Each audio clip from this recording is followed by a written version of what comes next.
His delicate night perception was gone. The winged telepathy that had warned him where towers, trees, houses, and hills stood across his path, the fine, clear vision and sensibility that guided him through mazes of forest, cliff, and cloud, all were burnt forever by that strike across his face, that blue electric fry and sizzle. How, he moaned softly, how can I go to Europe? If I flew by day, I'd be seen, and, miserable joke, maybe shot down, or kept for a zoo, perhaps. What a life that'd be. Brunilla, tell me, what shall I do? Oh, she whispered, looking at her hands. We'll think of something. They were married.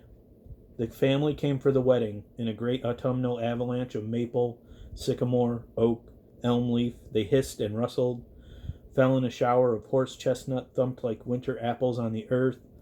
With an overall scent of farewell summer on the wind, they made their rushing. The ceremony?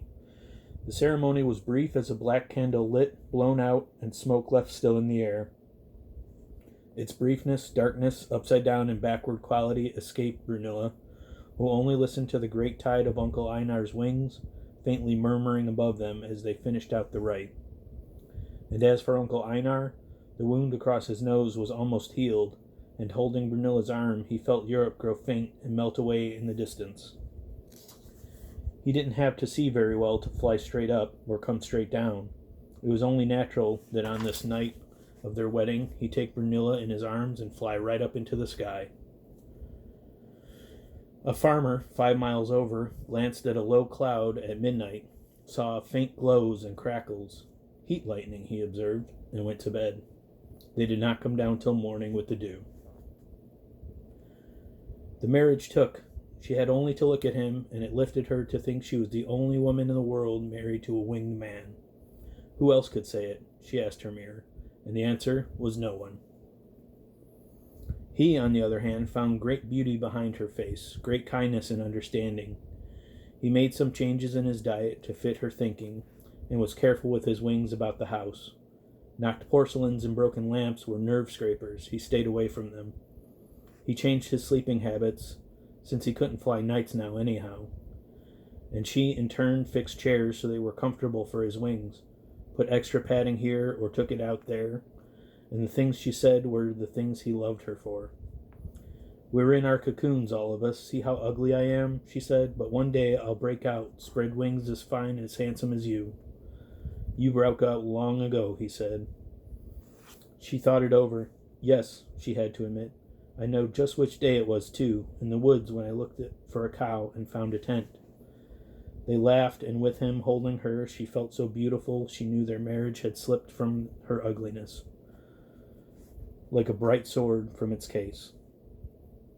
They had children. At first there was fear all on his part that they'd be winged. Nonsense, I'd love it, she said. Keep them out from underfoot. Then he exclaimed, they'd be in your hair. Ow, she cried. 4 children were born, 3 boys and a girl, who for their energy seemed to have wings. They popped up like toadstools in a few years, and on hot summer days asked their father to sit under the apple tree and fan them with his cooling wings and tell them wild starlit tales of island clouds and ocean skies and textures of mist and wind and how a star tastes melting in your mouth and how to drink cold mountain air and how it feels to be a pebble dropped from Mount Everest turning into a green bloom, flowering your wings just before you strike bottom. This was his marriage. And today, 6 years later, here sat Uncle Einar. Here he was, festering under the apple tree, grown impatient and unkind, not because this was his desire, but because after the long wait, he was still unable to fly the wild night sky. His extra sense has never returned. Here he sat despondently, nothing more than a summer sun parasol, green and discarded, abandoned for the season by reckless vacationers who once sought the refuge of its translucent shadow. Was he to sit here forever, afraid to fly by day because someone might see him? Was his only flight to be as a dryer of clothes for his wife or a fanner of children on hot August afternoons? His one occupation had always been flying family errands, quicker than storms. A boomerang he'd wickled over hills and valleys like thistle. He had always had money. The family had good use for their wingman, But now, bitterness. His wings jittered and whisked the air and made captive thunder. Papa, said little Meg. The children stood looking at his thought-darkened face. Papa, said Ronald, make more thunder. It's a cold March day. There'll soon be rain and plenty of thunder, said Uncle Einar. Will you come watch us? Asked Michael. Run on, let Papa brood.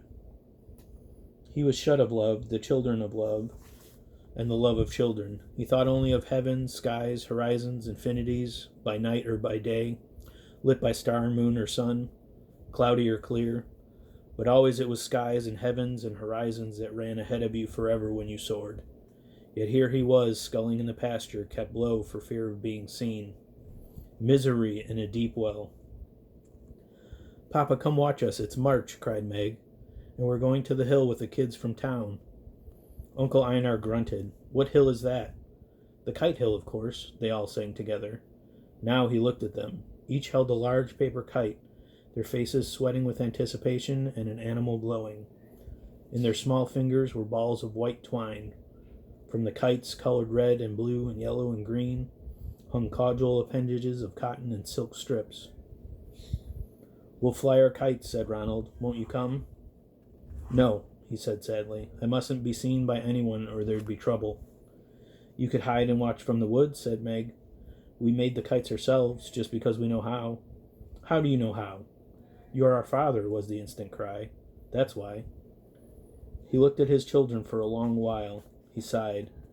A kite festival, is it? Yes, sir. I'm going to win, said Meg. No, Michael contradicted. Me, piped Stephen. Got up the chimney, roared Uncle Einar, leaping high with deafening kettle drum of wings. Children, I love you dearly. Father, what's wrong? Said Michael, backing off. Nothing, chanted Einar. He flexed his wings to their great propulsion and plundering. Whoom, they slammed like cymbals. The children fell flat in the backwash. I have it, I'm free again. Fire in the flue. Feather on the wind, Brunilla. Einar called to the house. His wife appeared. I'm free, he called, flushed and tall on his toes. Listen, Brunilla, I don't need the night anymore. I can fly by day. I don't need the night. I'll fly every day and any day of the year from now on. But God, I waste time talking. Look. And as the worried members of his family watched, he seized the cottontail from one of the little kites, tied it to his belt, grabbed the twine ball he held one end in his teeth, gave the other end to his children, and up into the air he flew, away into the March wind. And across the meadows and over farms his children ran, letting out string to the daylit sky, bubbling and stumbling, and Brunilla stood back in the farmyard and waved and laughed to see what was happening. And her children marched to the far kite hill and stood, the four of them, holding the ball of twine in their eager, proud fingers, each tugging and directing and pulling, and the children from Melontown came running with their small kites to let up on the wind, and they saw the great green kite leap and hover in the sky and exclaimed, Oh, what a kite, what a kite. Oh, I wish I had a kite like that. Where did you get it? Our father made it, cried Meg, and Michael, and Stephen, and Ronald, and gave an exultant pull on the twine, and the humming, thundering kite in the sky dipped and soared and made a great magical exclamation mark across a cloud.